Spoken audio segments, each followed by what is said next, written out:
hum papa, hum papa, hum papa, hum papa, hum papa, hum papa, hum papa, hum papa. Tac tac tac tac tac tac tac tac tac tac tac tac tac tac tac tac tac. Pom pom pom pom pom pom pom pom pom. J'espère que vous avez tous compris ce langage.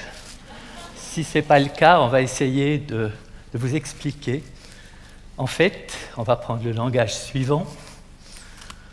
Pom pom, pom pom. Vous avez compris? Je vous parle du langage du cœur physique. Et vous avez le bruit. Alors vous savez que le cœur, ça s'écoute avec cet instrument qu'on appelle un stéthoscope. Et vous avez tous, je suis sûr, dans cette salle, une fois eu une auscultation par votre médecin en vous demandant « mais qu'est-ce qu'il peut bien entendre? Qu'est-ce qu'il peut bien écouter sur mes poumons ou sur mon cœur ?» Eh bien, le stéthoscope est une vieille histoire, mais avant le stéthoscope, n'oubliez pas que les médecins auscultaient en posant leur oreille sur la poitrine des gens, après avoir mis un petit linge en coton, ils auscultaient. Et puis, en 1816, Laennec a réussi ce prodige de créer le premier stéthoscope. Vous l'avez sous les yeux, c'est un tube rigide, et depuis, les choses ont évolué vers des instruments beaucoup plus précis. Pendant longtemps, on n'avait que ça pour faire un diagnostic des affections cardiaques. Fin des années 70, début des années 80, arrive une technique fantastique, ce sont les ultrasons du cœur, l'échocardiographie. Probablement beaucoup de personnes d'entre vous ont déjà eu cet examen. Et l'échocardiographie, c'est une révolution dans le domaine de la cardiologie. Ça nous permet de voir enfin des structures de manière très précise, de calculer des volumes, des débits. Vous avez un exemple des images qu'on peut avoir, mais imaginez-vous que tout ça bouge, que les flux que vous voyez en couleur vont dans un sens ou dans un autre, en fonction de leur direction, et qu'en plus on complique le tout par un effet Doppler. Donc ceux qui ont déjà eu cet examen, c'est des couleurs, c'est des bruits, mais tout ça nous permet d'arriver à un diagnostic très précis. L'échocardiogramme que vous avez sous les yeux est pour moi un souvenir ému. Un vendredi soir, un jeune garçon nous est adressé par son médecin traitant parce qu'il a trouvé une arythmie un peu particulière. Il nous dit « Écoute, je suis embêté, il doit faire un match de skate hockey ce week-end. Je ne vois rien d'autre, il a un électro normal, il a une auscultation normale. Est-ce que tu pourrais pas le voir ?» Et puis nous l'avons convoqué le vendredi soir. En fait, il n'avait pas un électro normal, il n'avait pas non plus une auscultation normale. Mais c'est toujours difficile pour un non-spécialiste. En réalité, nous avons fait d'emblée une échographie et nous avons eu la désagréable surprise de constater qu'il avait un cœur totalement dilaté, avec une fraction d'éjection de 10%. La fraction d'éjection, ça ne vous dit peut-être rien, mais quand vous avez un cœur qui se contracte à peu près comme ça, pour ceux qui ont des bons yeux, ils doivent voir, lui, il avait un cœur qui faisait ça. Donc il ne se contractait plus. Comme il avait des arythmies qui étaient potentiellement dangereuses, nous avons alors décidé de l'hospitaliser et très rapidement, nous l'avons envoyé dans un service universitaire pour qu'il puisse être un tout petit peu suivi et qu'on confirme le diagnostic que nous avions fait, qui est un diagnostic de mauvais pronostic. Le diagnostic a été confirmé, il a reçu un traitement très lourd et puis il est revenu chez nous, on l'a suivi.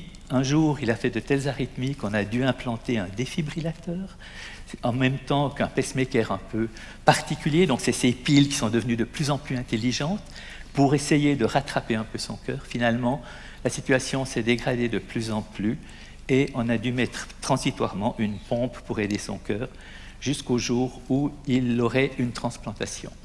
Il a eu une transplantation et malheureusement, 24 heures après, il est décédé. C'est triste, j'ai toujours du mal à accepter. Il avait 22 ans. Ceci me permet maintenant d'aller sur une autre partie de ma présentation. En fait, ce que je vous ai montré, c'est que le cœur, il nous parle. Le cœur, il nous dit des tas de choses. Et souvent beaucoup plus, parce que quand on suit pendant 30 ou 40 ans les gens, je peux vous assurer que non seulement leur cœur nous parle, non seulement le cœur physique, mais l'autre aussi. Est-ce que votre cœur vous parle? Est-ce que vous avez déjà pensé si votre cœur vous parle? Souvent, il est muet, puis vous êtes là, puis vous ne sentez rien. Puis un jour, vous avez eu un stress, une émotion, vous avez fait un effort, tout d'un coup, vous sentez pom, pom, pom, pom, tiens, j'ai mon cœur, ah, tiens, j'ai un cœur, j'ai un truc qui bat un peu fort, un peu vite. Ah, c'est embêtant. Bon, c'est pas grave, vous avez tous compris qu'il n'y a aucun problème à faire une chose pareille et à traiter. Mais peut-être qu'un soir, alors que vous êtes au lit ou bien que vous êtes assis sur un fauteuil, tout d'un coup vous avez, ah, tiens, pom, pom, pom, pom, pom, ah, il y a mon cœur qui s'arrête. Ou bien, tiens, j'ai une ratée supplémentaire. Qu'est-ce qu'il y a? J'ai une ratée. Qu'est-ce que c'est? Alors vous vous levez, en général, c'est ce qui se passe, on va à la fenêtre, on respire profondément, puis ça passe. Puis on se dit, mais quand même, tiens, mon cœur, il est en train de me parler. Qu'est-ce qu'il veut me raconter? Le cœur, vous savez, c'est un organe assez spécial, on en dira deux mots tout à l'heure. C'est un organe qui comporte deux systèmes très performants, un système électrique et un système pour alimenter le muscle cardiaque en oxygène. Le système électrique, c'est les faisceaux de conduction, et les systèmes pour amener l'oxygène, ce sont les coronaires. Le système électrique, il est très performant, mais de temps en temps, il déraille.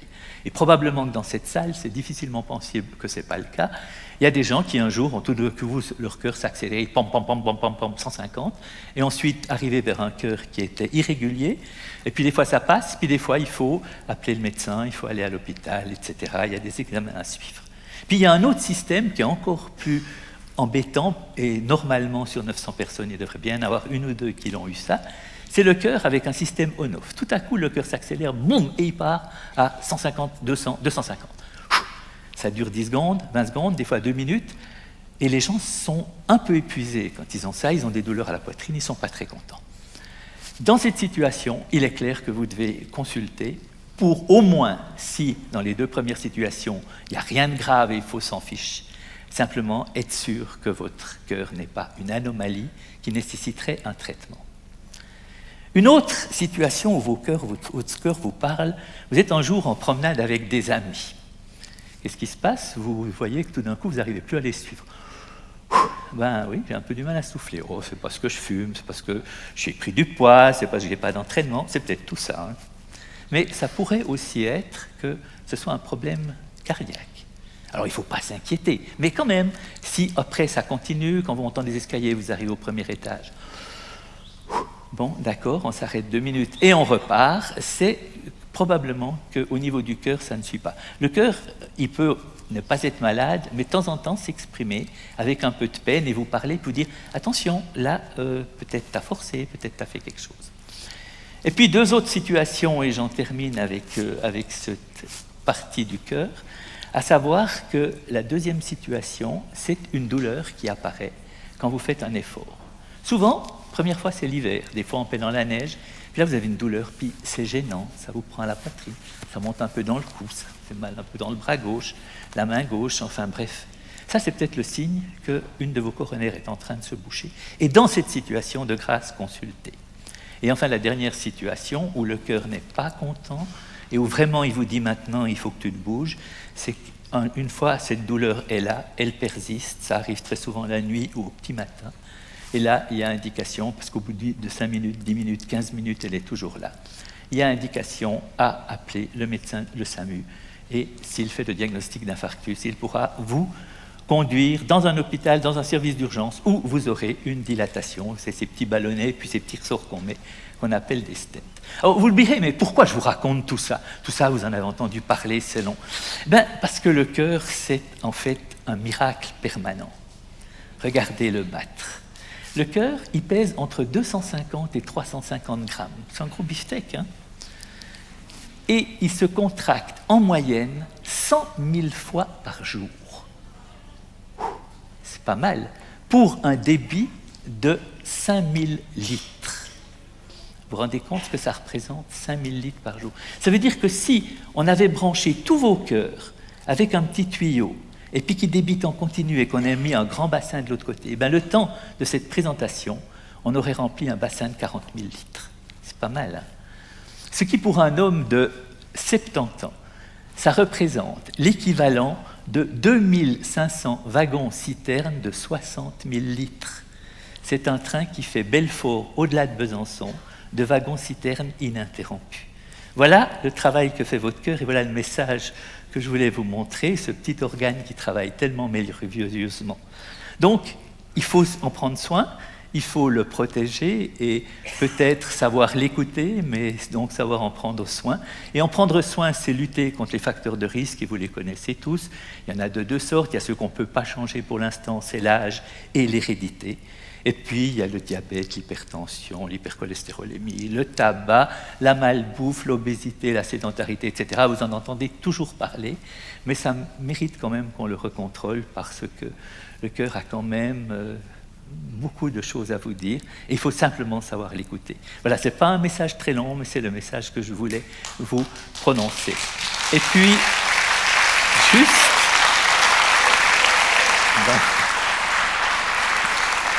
Avant juste de terminer quand même, je ne vous ai pas parlé du langage des émotions, du cœur des émotions, c'est quand même un grand chapitre, mais je le réserve à d'autres, je ne suis peut-être pas suffisamment compétent, mais je me rappelle quand même la phrase de Pascal, « Le cœur a ses raisons que la raison ne connaît pas ». Pom, pom, pom, pom, pom, pom.